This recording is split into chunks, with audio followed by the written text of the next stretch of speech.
Hello student, जय हिंद। पिछले class में हम लोग मिश्रण के बारे में पढ़ रहे थे। मिश्रण का वर्गीकरण वगैरह हुआ था। अब आपको क्या पढ़ना है कि मिश्रण टॉपिक ही आगे पूरा है। मिश्रण का मतलब आपको अच्छे तरीके से समझ में आता है कि दो या अधिक किसी भी पदार्थ का जो मिलावट होता है उसको मिश्रण कहते हैं। दो पदार्थ एक साथ मिल जाएगा, मिश्रण कहलाएगा। हम लोग के आसपास बहुत सारा मिश्रण है और खाद्य पदार्थ जो है वो अधिकांश मिश्रण ही है। जो खाद्य पदार्थ है वो क्या है? मिश्रण है। मिश्रण का मतलब होता है अशुद्धि। केमिस्ट्री में अशुद्ध का मतलब होता है कि जिसमें दो या अधिक पदार्थ मिला हुआ, उसको अशुद्ध कहते हैं। जैसे घर में हम लोग खाना खाते हैं तो दाल खा रहे हैं तो दाल अशुद्ध पदार्थ है केमिस्ट्री के दृष्टिकोण से। क्यों? क्योंकि दाल में जिस चीज का दाल है, अरहर का हो, मसूर का हो, तो वो दाल है। फिर पानी है, नमक है, मसाला है, हल्दी वगैरह, तो इतने चीज से मिलकर के बना हुआ, इसमें एक से अधिक प्रकार के पदार्थ हैं। तो इसीलिए जो दाल है वह अशुद्ध पदार्थ है। अशुद्ध क्यों हुआ? क्योंकि दो से अधिक पदार्थ मिला हुआ है। और दूसरी बात ये कि हम भी क्या बोले कि जो अशुद्ध पदार्थ इसी को मिश्रण कहते हैं। अशुद्ध का मतलब होता है मिलावट, और मिलावट को मिश्रण कहते हैं। तो हम लोग जितना भी मिलावट आसपास देखते हैं सब के सब मिश्रण है। तो हम लोग को अब ये सीखना है कि यदि हमारे आसपास मिलावट है, उसमें से कुछ पदार्थ को अलग करना है तो कैसे अलग करेंगे। बहुत इंपॉर्टेंट बात है। नहीं, जैसे छोटी समझ की बात है कि घर में बगल में डब्बा रखा हुआ है आटा का, उसी बगल में चावल का। एक गिलास चावल निकाल रहे थे तो महसूस हुआ कि एक गिलास का जरूरत नहीं है, आधे गिलास का जरूरत है, तो आधा रखना है। अब एक ही रंग का डब्बा था, गलती से आटा वाला खोले, उसी में चावल डाल दिए, तो अब उसका तो रोटी बन नहीं पाएगा। तो क्या करेंगे उसको अलग? अब वो एक तरह का मिश्रण हो गया, आटा और चावल का मिश्रण हो गया। तब उसको हमको अलग करना होगा, रोटी बनाना होगा। तो यदि रोटी बनाना है और उसको अलग करना है तो उपयुक्त विधि हमको पता होना चाहिए। आपको समझ के आधार पर वो कर लेते हैं। घर में मम्मी दादी सब करती हैं। क्या करती हैं कि उसको चलनी में चाल देती हैं, चावल सब ऊपर आ जाएगा, आटा नीचे गिर जाएगा। तो इस तरह के और भी बहुत बड़ा बड़ा चीज है, बड़ा से छोटा तक, कि किस किस प्रकार के मिश्रण के अवयवों को कैसे अलग करेंगे, कौन सा विधि होता है, विधि कैसे लगाते हैं, ये सब हम लोग को पढ़ना है। ठीक है, लेकिन ये विधि शुरू करेंगे, लेकिन इससे पहले एक स्पेशल विधि पढ़ना है। हम हेडिंग से पहले ही इसको अलग टॉपिक दे करके पढ़ेंगे। जल का शुद्धिकरण। जल का शुद्धिकरण भी एक तरह से मिश्रण के अवयवों को अलग करने का विधि ही है। जल का शुद्धिकरण का मतलब क्या? अगर जल अकेले रहेगा, केवल H2O रहेगा, जल का कण रहेगा, तो शुद्ध है। जल का शुद्धिकरण हो रहा है, इसका मतलब क्या कि जल में जो अशुद्धि है उसको दूर कर रहे हैं। तो अशुद्धि आ गया और जल है, दो तीन पदार्थ हो गया, तो वो क्या हो गया? वो मिश्रण हो गया। तो अशुद्ध जल एक तरह का क्या है? मिश्रण है। अशुद्ध जल यौगिक है। अशुद्ध जल का मतलब है कि जल में कोई और पदार्थ मिला हुआ है, तो मतलब दो पदार्थ का मिश्रण हो गया, दो पदार्थ का मिलावट हो गया, तो मिश्रण कहलाएगा। तो अशुद्ध जल का मतलब मिश्रण है। तो अशुद्ध जल एक मिश्रण है और उसके अवयवों को अर्थात अशुद्धि को कैसे दूर करेंगे, ये बहुत ही इंपॉर्टेंट टॉपिक है। पूरा इसी के बारे में हम लोग पढ़ेंगे। हेडिंग देना है जल का शुद्धिकरण। जल का शुद्धिकरण।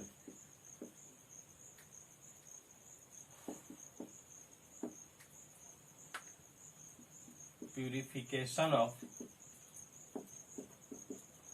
वाटर। हेडिंग यही देना है आपको, जल का शुद्धिकरण, प्यूरिफिकेशन ऑफ वाटर। चलिए समझिएगा, बहुत इंपॉर्टेंट बात है। अभी बरसात का दिन है, इसका उपयोग आपको करना चाहिए। ऐसे मेनली इसका जो उपयोग है वो कहाँ होता है, सो आपको पहले बतलाते हैं हम। जैसे हम लोग ऐसे जगह पे रहते हैं, हम लोग का जो जगह है नबीनगर औरंगाबाद डिस्ट्रिक्ट के, बिहार का ये जो पूरा भाग है हम लोग का मतलब अगल बगल डिस्ट्रिक्ट से लेना देना है, वो बहुत ही अच्छे जगह पे हम लोग हैं। यहाँ आपको भूकंप का प्रकोप सबसे कम होता है, बाढ़ का कोई प्रकोप नहीं होता है औरंगाबाद डिस्ट्रिक्ट में। कुछ हिस्से में ऊपर उधर आपको नबीनगर से ऊपर थोड़ा जल का प्रॉब्लम होता है, मतलब अकाल की स्थिति होती है, लेकिन उससे नीचे नबीनगर का कहीं कोई प्रॉब्लम नहीं होता। इसका भी थोड़ा बहुत वही भाग रह जाता है, टंडवा वाला इलाका। तो आप समझिए कि इतने से जगह पे हैं, तो मतलब पानी का भी वैसा प्रॉब्लम नहीं है। लेकिन हम लोग के अलावा और भी अगल बगल भी पानी का उतना महत्व नहीं दे पाते हैं लोग, खास करके पीने वाला थोड़ा बहुत प्रॉब्लम भी है तो पटवन के लिए पीने वाला पानी, ये जो टॉपिक है ये बहुत इंपॉर्टेंट टॉपिक है। और आपके और हमारे लिए टॉपिक सिर्फ इसलिए नहीं इंपॉर्टेंट हो पाता है ये, अगर ये पानी पीने का प्रॉब्लम होता तो ये टॉपिक इतना इंपॉर्टेंट होता कि इसको और जूनियर क्लास से पढ़ाना पड़ता, आप ये समझ लीजिए। लेकिन हम लोग को इस टॉपिक का महत्व इसलिए नहीं पता चल पाता है क्योंकि हम लोग ऐसे जगह पर हैं जहां जल पीने के लिए बहुत आसानी से मिल जाता है, बहुत आसानी से। चापाकल कर दिए, जीवन भर पी रहे हैं पानी, या एक कल फिल करके दूसरा कर लेते हैं। लेकिन बाकी जगहों पर ऐसा नहीं है। आप गया साइड में चल जाइए, वहां बहुत प्रॉब्लम है, वहां आप आसानी से बोरवेल नहीं करा सकते हैं। हम लोग जैसा नहीं है, वहां पत्थर है 300-400 फीट, तो नहीं हो पाता है, तो पीने का पानी का बहुत प्रॉब्लम होता है। तो ऐसे परिस्थिति में बड़े बड़े शहरों महानगरों में ये प्रॉब्लम ज्यादा होता है, दिल्ली मुंबई में। तो आप कभी जाइएगा तो देखिएगा कि वहां पर क्या होता है कि पानी पीने के लिए या घर में पूरे यूज के लिए आपको सप्लाई द्वारा आता है, या तो डायरेक्ट नल है, या नल नहीं है तो गाड़ी वगैरह टैंकर जाती है और जाकर के लोग आसपास के लोग पानी वहां अपना भर करके घर में यूज के लिए लाते हैं। तो वो कहां से आता है, उतना पूरा दिल्ली को करना है तो वो ऐसा नहीं है कि कहीं एक जगह बोरवेल कर दिया वहां से सप्लाई, पूरा संभव ही नहीं है उतना। आप दिल्ली में जाइएगा बड़े बड़े नगर महानगर में, तो अच्छे अच्छे घराने में भी बोरवेल नहीं हो पाता है। वो इसलिए नहीं कि पैसा ज्यादा है, घर अच्छा मिलेगा आपको, और वो पानी बाहर से लाते हैं जो सप्लाई वाला था वो इसलिए कि वहां बोरवेल करा पाना आसान नहीं है, तो पीने का पानी का दिक्कत होता है। तो पूरे महानगर में पानी सप्लाई होता है, तो कहां से पानी आता है जो देता है, जो पानी पूरे शहर में हर एक घर में डिस्ट्रीब्यूट होता है, बंटता है, वो कहां से आता है? वो पानी आपको आता है एक जगह से नहीं है कि बोरवेल कर दिया गया वहीं से आ रहा है, नहीं। वो यूज किया हुआ पानी जो है अगल बगल नदी, तालाब, समुद्र, ऐसे जो जलाशय हैं जहां जल जमा रहता है वहां से वो पानी आता है। लेकिन इसका मतलब ये नहीं है कि तालाब से पानी उठाए हैं, ऐसे टैंकर में उठा लिए और पूरा घर में बांट दिए। कौन पिएगा, बहुत मारेगा बांटने वाले को। ऐसा नहीं करता है, वो जलाशय के पानी को शुद्ध करके तब बांटता है, ठीक है। तो इसीलिए आपको एक बार क्या हुआ, हम दिल्ली गए बहुत पहले, तो वहां हमारे मामा जी रहते हैं, पूरा बड़ा बंगला है, मतलब बंगला मतलब बड़ा घर है, बंगला बोल दिए, उसी को बंगला बोला जाता है बड़ा घर को। तो दिल्ली बहुत हमको भी शौक रहता था और थोड़ा अच्छा भी लगता था कि मामा में दिल्ली में है मामा जी और अपना घर है। तो एक बार गए हम, वहां गए तो हमारे मामा के लड़का आया, स्टेशन रिसीव कर घर पर ले गए। सुबह का टाइम था, एग्जाम देने हम गए थे। तो बातचीत होने के बाद हम बोले कि चलिए हम नहाते धोते हैं धीरे धीरे। तो नहाने गए तो बाथरूम में गए, तो टॉवेल रख करके देख रहे हैं, ऐसे ऐसे देख रहे हैं, कहीं नल दिखाई नहीं दे रहा है। तो बोले करे नल के बाहर निकल के बोले करे नल तो है नहीं यहाँ। बोले नल नहीं आ रहा है, बगल में देखिए ध्यान से गैलन रखा हुआ है। तो देखिए कि 3-4 बड़ा बड़ा गैलन उसमें पानी भरा हुआ है, उसी पानी से नहाना है। नहा धोआ करके आए तो मामा को पूरा जम करके बोले क्या मामा जी आप भी ना, अरे एगो बोरवेल करा लीजिए, एक मोटर लगा लीजिए, आराम से टंकी बैठा लीजिए। तो बोले कि बाबू देख रहा है अगल बगल, तो मेरा तो छोटा घर है, अगल बगल देखो कितना बड़ा बड़ा घर है, सब घर का यही हाल है। ये बात कर ही रहे थे कि घंटी सुनाई दिया, टन टन टन टन घंटी सुनाई दिया।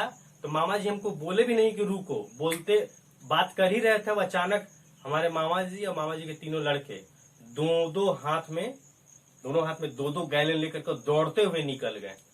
हमको पूछने का टाइम भी नहीं मिला कि कहाँ जा रहे हैं। तो मामी से पूछे कहाँ गए हम लोग, बोले को पानी के लिए गए, आना है, आ गया है देने वाला।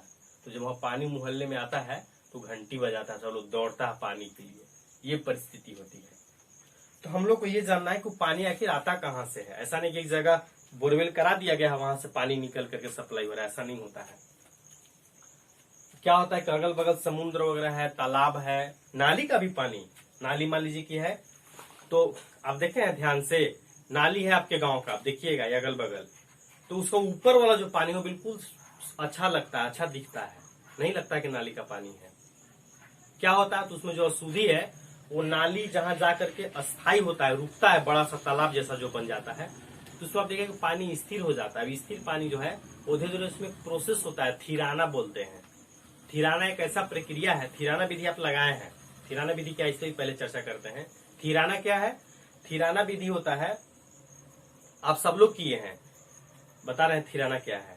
जैसे आप कहीं कल पर पानी पी रहे हैं, ऐसे यहाँ गिलास में से लिए, गिलास में पानी लेकर के ऐसे पीने के लिए ऐसे कर रहे थे, देखो इसमें तो गंदगी है, तब क्या करते हैं? ऐसे आप क्या करते हैं बताते हैं, आप थिराना विधि लगाते हैं। कैसे लगाते हैं तो आप सोच के देखिए क्या करते हैं। जब गंदगी दिखाई देता है तो आप क्या करते हैं, ऐसे रुक जाते हैं, ऐसे छोड़ देते हैं, ऐसे होने देते हैं, ऐसे हो रहा है और देखते रहते हैं। क्या देखते रहते हैं कि जो गंदगी वो नीचे बैठ रहा है कि नहीं बैठ रहा है। जब बैठने लगता है और देखते हैं ऐसे हल्का, और ऐसे धीरे धीरे ऐसे पीते हैं, धीरे धीरे। तो क्या ऐसे करके पी लेते हैं? नहीं, उस परिस्थिति में इतना ही पीते हैं ध्यान से कि गंदगी मुंह में न जाए, नीचे जाके जो रुका हुआ है उतना ही छोड़ करके पानी फिर बाहर बिक देते हैं। किए कि नहीं ऐसा किए हैं? तो वही थिराना है। मतलब क्या कि किसी द्रव पदार्थ में ठोस पदार्थ जब ऐसे घूलते रहे, मतलब बैठे नहीं ऐसे घूमते रहे, तो आप उसको कुछ समय तक छोड़ दीजिएगा तो अपने आप वो नीचे बैठ जाता है। इसी विधि को थिराना कहते हैं। क्या बोलते हैं? थिराना, रेडिमेंटेशन बोलते हैं। तो क्या होता है कि तालाब वगैरह में भी ये प्रक्रिया लग जाता है। तालाब में जाकर पानी स्थायी हो जाता है, तो जो गंदगी है वो सब धीरे धीरे नीचे जाकर के बैठ जाता है और ऊपर पानी लगभग कुछ हद तक शुद्ध पाया जाता है। मतलब बड़ा बड़ा कण नहीं रहता है, जो बड़ा कण है वो सब नीचे जाकर के बैठ जाता है। तो देखें ना कि थोड़ा ठीक रहता है। तो उसी तरह के जलाशयों से जल का जहां ठहराव होता है वहां से पानी ला करके और 2-3 प्रक्रिया किया जाता है और इसके बाद जल को शुद्ध कर लिया जाता है। क्या क्या प्रक्रिया किया जाता है सो सुनिए।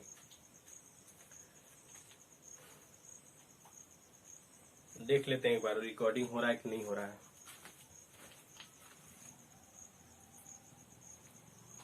चलिए ठीक है। कभी कभी क्या होता है ना कि वीडियो बना रहे हैं, बोलते जा रहे हैं, बोलते जा रहे, फिर जब वीडियो लास्ट होता है जाकर के देखते हैं तो रिकॉर्डिंग नहीं हो रहा था, बीच में अपने आप रुक जाता है। पता चलता है कि आधा घंटा जो बोले पूरा ऐसे ही बेकार हो गया। तो ये प्रॉब्लम होता है, इसीलिए देखना पड़ता है। पहले जब वीडियो बनाते थे, जहाँ अभी हम गांव में हैं घर पे, तो घर से काफी दूरी पर एक लड़का है, वो कोचिंग पढ़ाता है यहाँ पे इस रूम में। तो हमारे घर से 1.5 किलोमीटर दूर है, तो हम वहां से आते हैं बनाने यहाँ। तो पहले जब शुरुआत में वीडियो बनाते थे तो लड़का लोग आता था, 3-4 लड़का आता था, फिर 2 आया, फिर 1 आया, अब वो भी नहीं आता, अब अकेले आते हैं। इसीलिए बार बार वीडियो देखना पड़ता है कि बन रहा है कि नहीं बन रहा है। चलिए खैर, जल का शुद्धिकरण पर आते हैं। कैसे शुद्धिकरण करना होता है बताते हैं। क्या किया जाता है कि सबसे पहले जो जलाशय है, जलाशय मतलब जल का स्रोत, तो जलाशय से जल ला करके, जलाशय समुद्र से, तालाब से, नाली से, नाली मतलब तालाब ही है जहां पानी जाकर के जमा होता है। जलाशय से जल को पहले टंकी में रखा जाता है, जिसको थिराने की टंकी कहते हैं। मतलब थिराना विधि लगाना है। क्या किया जाता है इसमें, तो जलाशय सीधे पानी भर करके और इसको छोड़ दिया जाता है कुछ समय के लिए। कुछ समय के लिए छोड़ करके इससे थोड़ा ऊपर, नीचे नहीं, एकदम पेंदी में नहीं, पेंदी से थोड़ा ऊपर एक नलकूप लगा होता है। इससे यहां से जो पानी है वो निकल करके दूसरे टंकी में डालना होता है। ऐसे ये टंकी में आता है। इसमें क्या करना होता है थिरान टंकी में, थिरान टंकी में पानी को रख करके और इसमें थोड़ा बहुत फिटकरी वगैरह डाल दिया जाता है। फिटकरी इसीलिए कि फिटकरी डाल देने से जो अशुद्धि है, बड़ा बड़ा कण है, वो कण आसानी से नीचे बैठ जाएगा। जो गंदगी है वो नीचे बैठ जाता है। बस थिराने की टंकी में इतना ही काम होता है। पानी ला करके, बहुत अधिक पानी है, वो पानी की मात्रा पर निर्भर करेगा। बहुत कम है तो 2-3 घंटा में हो जाएगा, बहुत ज्यादा 2-3-4 दिन भी लगेगा। तो ढेर सारा पानी है तो इसमें ला करके और पोटास फिटकरी डाल करके छोड़ देना है। क्या होगा उससे, जो अशुद्धि का बड़ा बड़ा कण था वो सब नीचे पेंदी में बैठ जाएगा। तो ऊपर से जल जो है, मतलब अशुद्धि जहां बैठ रहा है उसके हल्का ऊपर से एक नल लगा होता है। अब इसको जैसे ही खोलेंगे, हाँ नल लगा होता है, लॉक रहता है। अब देखिए कि जब थिराना विधि हो गया, बड़ा बड़ा कण नीचे बैठ गया, तो इसको खोलेंगे। तो खोलते हैं तो जो पानी है इसको फिर दूसरा टंकी में ले जाया जाता है खोल करके। इस टंकी को बोलते हैं निस्यंदक। क्या बोलते हैं, निस्यंदक, निस्यंदक टंकी, निस्यंदक, फिल्ट्रेशन टैंक अंग्रेजी में। इसमें क्या होता है कि इसमें फिल्टर लगा होता है। ऐसे फिल्टर आप देखे हैं, फिल्टर घर में जो फिल्टर होता है वो देखे होंगे, बालू का ऐसे गोला बना होता है, मार्कर की तरह देखिए ऐसा कुछ होता है, लेकिन और मोटा होता है, लगभग इतना मोटा के आसपास, इससे ज्यादा ही। और ये इसी तरह का होता है, इसी बेलनाकार जैसा। अब ये जो गैलन रहता है उसके बीचों बीच ऐसे रखा रहता है। अब इसी के नीचे से ऐसे पानी निकलना रहता है। मतलब ये कि जल का शुद्धिकरण में क्या चीज से बना होता है, कोई देखे होंगे तो बहुत हार्ड होता है। ये बालू, कोयला, इस तरह के चारकोल से बना होता है। और उसमें इतना अति सूक्ष्म छिद्र होता है, इतना अति सूक्ष्म छोटा छिद्र होता है, उससे केवल जल का ही कण पार होता है, अणु ही पार होता है। जल H2 अणु है, तो केवल जल का ही कण पार होता है, अशुद्धि का कण पार नहीं होता है। तो अशुद्धि कहां से आया? सब अशुद्धि यहाँ नहीं बैठा है। जो बड़ा आकार का है, जो हल्का भारी है, वही सिर्फ यहाँ बैठ पाता है, और अशुद्धि इसमें बची जाता है। तो जो अशुद्धि यहाँ थिराने की टंकी में नीचे नहीं बैठ पाया, जल के साथ साथ यहाँ तक आ गया, जब इस निस्यंदक टंकी में, फिल्ट्रेशन टैंक में जब इसको गुजारते हैं, तो यहाँ उसी तरह से जो आपके फिल्टर में घर में ऐसा पाइप जैसा रहता है, वैसे लगा रहता है। तो इससे होकर के जो है वो जब प्रवाहित करते हैं, गुजारते हैं, तो इससे केवल जल का ही कण नीचे आता है। और जो थोड़ा बहुत अशुद्धि यहाँ नहीं बैठ पाया था, इसके साथ आ गया था, वो इस फिल्टर से पार नहीं होता है, छट जाता है। अब जो है इस पानी को पुनः फिर दूसरे में ले जाते हैं। ये क्यों? तो ये इसलिए कि यहां तक देखिए, यहां से क्या हुआ कि जो बड़े आकार वाला था कण, वो यहां बैठ गया, तो छोटा अशुद्धि बच गया, वो आ गया यहाँ, वो यहाँ फिल्टर में टंग गया। अब यहाँ केवल जल आया, लेकिन जल के साथ साथ जल एक यौगिक है, यौगिक के छोटे कण को अणु कहते हैं, और अणु से भी छोटा होता है जीवाणु, विषाणु, कीटाणु, ये सब। तो मतलब ये कि यहाँ जल के साथ साथ इसमें जीवाणु, कीटाणु भी रह जाता है। तो इस जीवाणु, अब चूंकि पीना है, जल को शुद्ध करना, शुद्धिकरण करना है, प्योर करना है, तो इसमें जल है, जल के साथ क्या पार हो जाता है? अशुद्धि एक भी पार नहीं होता है, लेकिन कीटाणु, जीवाणु, विषाणु जो है वो पार हो जाते हैं। तो वो जो पार हुए हैं, वो इसके लिए ले जाते हैं इसको एक क्लोरीन, क्या उसको बोलते हैं, क्लोरीनीकरण टैंक में। क्या होता है इसमें कि ये जो टैंक है, ये क्लोरीन होता है। क्लोरीन क्या है? क्लोरीन एक पदार्थ है जो छोटे छोटे जीवों को मारता है।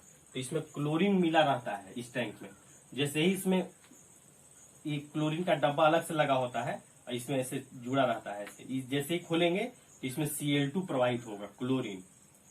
ये जो जल यहाँ से गया, इस जल में इधर से ये जुड़ा रहता है इस टैंक से, इधर एक क्लोरीन का डब्बा होता है।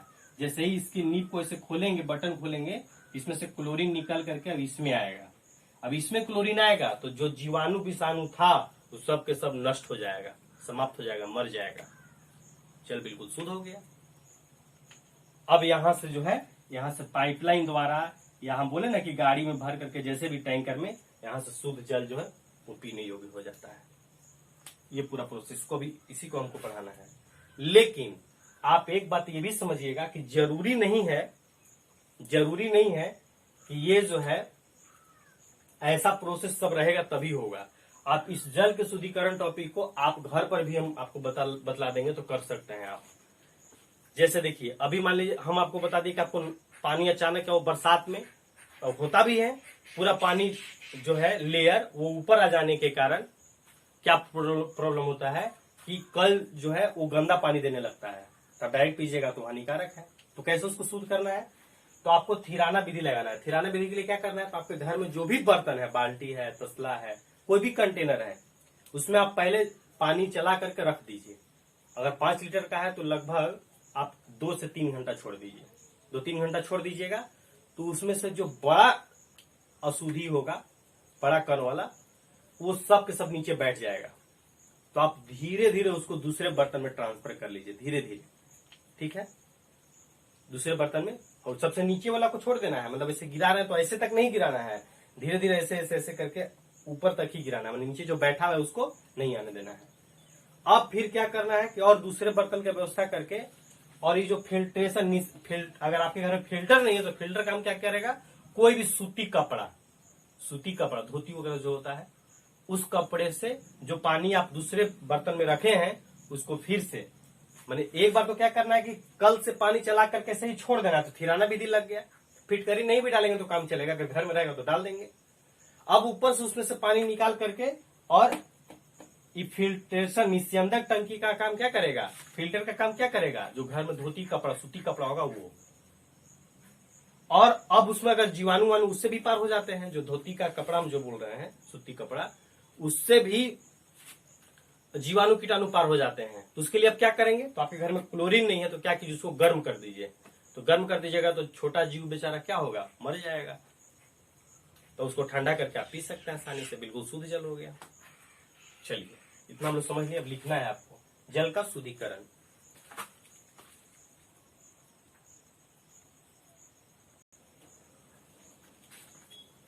चलिए लिखिएगा, डैश देकर लिखना है। बड़े बड़े शहरों में, ये जल के शुद्धिकरण में डैश देकर लिखना है। बड़े बड़े शहरों में पेयजल नदियों, तालाबों,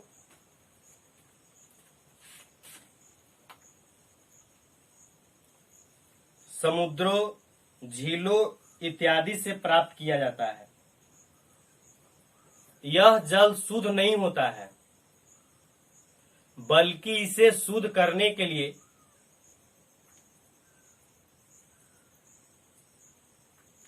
कई शोधन प्रक्रियाओं से गुजारना पड़ता है।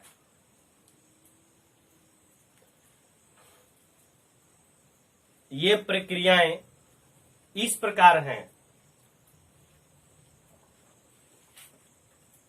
ये प्रक्रियाएं इस प्रकार है के बाद डैश दे देना है।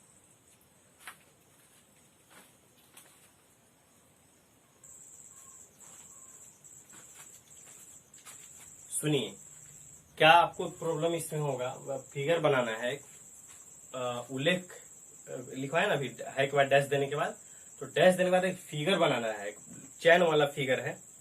हम प्रयास करते हैं कि आप घर पे इसको बना करके आइएगा, है ना, मतलब घर पे ही आपको बना लेना है, क्योंकि टाइम बहुत लगेगा अभी।